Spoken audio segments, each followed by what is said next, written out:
We are still too close to call, but the race for the White House hangs in the balance with just a few states. And while we wait for results, protests are breaking out across the country, including here in Detroit. We are getting a live look from one of our sky cams of a protest right outside of the TCF Center in downtown Detroit. Thank you for joining us on this Friday here on Local 4 News at noon. I'm Rhonda Walker, and we do want to get right to where everything stands right now on the race to 270 electoral votes. Taking a look at that map, as you can see, Joe Biden is still leading, and he's leading over President Trump 264 to 214. Several battleground states have yet to be declared in terms of a winner because all of the ballots are still not completely counted.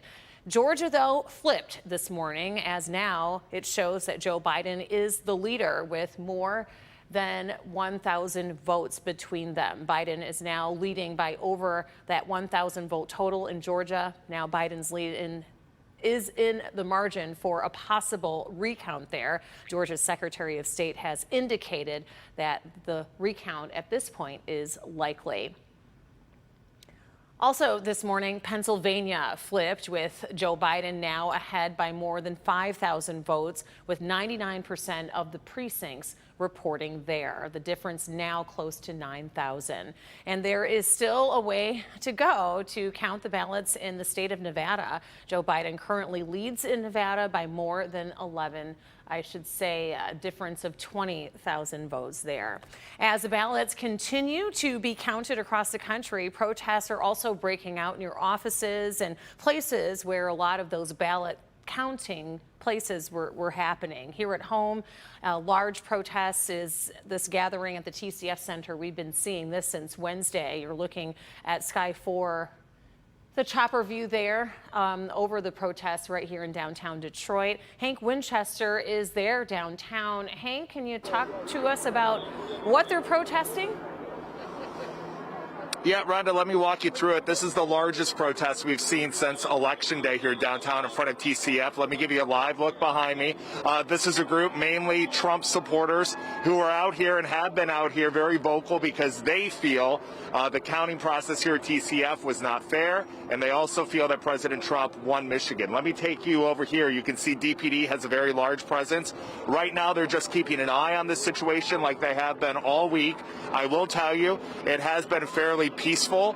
The DPD has been also working to track counter protesters and try to keep them away from this group to help avoid any sort of violence or any activity between these two groups clashing. We have heard counter protesters may be a few blocks away. We did have an opportunity just a short time ago to talk with Chief Craig, who is here on scene right now, keeping a close eye on this situation. Here's what he had to say. Keeping the protesters safe. That's critically important, and again, it doesn't matter the group. That's always part of our goal, and that's why it's important to keep counter protesters away from someone protesting, because we know things can happen. And we've had a little of that, not much today, and I know we had some of it last night, but all in all, it's been a good day, and we're optimistic. Back out here live, he's optimistic, but he's also, very real in this situation. There are police here all over the TCF Center, and there's also a lot of agents and people that we can't see, and cameras keeping an eye on situations unfolding possibly in other parts of the city. That is why the chief is out here and his team. They want to make sure that these people here behind me are able to protest and do so peacefully, but he also wants to work to make sure that other groups that may come down here to try to counter protest are kept at a safe distance. Again, this group here, Rhonda, they are upset and concerned with how things played out here in the state of Michigan. They do not feel that the counting here at TCF was fair. They believe strongly that President Trump won Michigan, even though we've heard repeatedly from the Secretary of State and from the Attorney General saying that every vote was counted. They feel the process was very fair and that President Trump did indeed win the state of Michigan. We're, of course, going to be out here all day long. We're going to keep you posted, and should anything else develop, Rhonda, we'll get back to you live. All right. For now, we're here at TCF. Back to you. Okay, sounds good. Hank, thank you. You be safe out there. The margins, as we've been showing you, are narrowing in those key states that are counting those final ballots in the race for the White House. Jay Gray has been following all of this for us from the White House and joins us now with the very latest. the counting and questions continue. Democracy is sometimes messy. And as that mess is slowly cleaned up, Joe Biden is confident it will clear his path to the White House. We have no doubt that when the count is finished, Senator Harris and I will be declared the winners. While President Trump continues to falsely declare victory and fraud. If you count the legal votes, I easily win. If you count the illegal votes, they can try to steal the election from us. In a rambling diatribe from the White House, the president doubles down on his allegations of illegal ballots, voter suppression, corruption, and claims that the election was rigged. Now, though, even some Republicans are publicly challenging the president's baseless accusations. The president's allegations of large-scale fraud and theft of the election are just not substantiated. Still, he continues his legal push, suing to stop the count in states where he's ahead while questioning legal votes in states where he's behind. There have been at least 10 cases so far, 2 dismissed, 1 settled, 1 withdrawn. Recounts are also surely on the way, with the nation waiting and the White House hanging in the balance. A written statement from the Trump campaign this morning says this election is not over. We haven't heard directly from the president, nor has there been any message from Joe Biden today.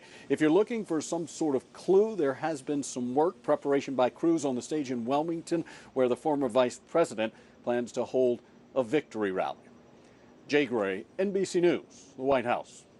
All right, Jay, thank you. Meanwhile, John James and Erica Shockey here in Michigan are refusing to concede their races for House and Senate. The AP announced Senator Gary Peters and Congresswoman Haley Stevens here in Michigan have won the races, but their challengers are refusing to give up the fight just yet. James says that he believes that there is enough evidence to warrant an investigation, but has not explained or showed what that evidence may be. For more on the race to the White House, up to the minute, you can find all of that and our local races on our website at clickondetroit.com.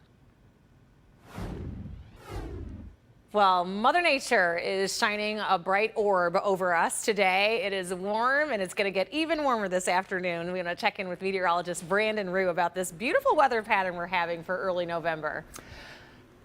Pure Michigan weather continues to be a beautiful distraction from the stress and tension of everything else in our lives, right? So enjoy this, folks. It is not a flash in the pan. It is here for a while, which is wonderful. So here at noon, we're in the middle and upper 60s already. 66 at Metro, live shot there in Ann Arbor, 65, and 68 Lapeer, 66 Monroe.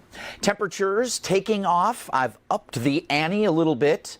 Based on the noontime temp, we do have a couple of clouds out there, but 72 degrees, lighter southwest winds today, 6 to 13 miles an hour, and calm, quiet, dry conditions tonight if you're lucky enough to have a high school football game in the playoffs. 60s, barely falling into the 50s.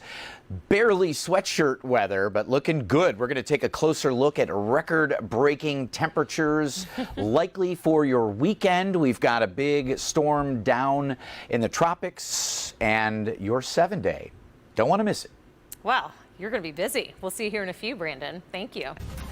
We have some breaking news from Detroit's east side we want to get you updated on. That is where police are investigating a deadly shooting. This happened near Rochelle and Grover near Gratiot. Police say that a person was walking their dog when they saw a man slumped over near a car. When paramedics arrived, they pronounced that man dead from a gunshot wound. Right now, no other information is available, but we are going to keep you updated as we learn more throughout the afternoon.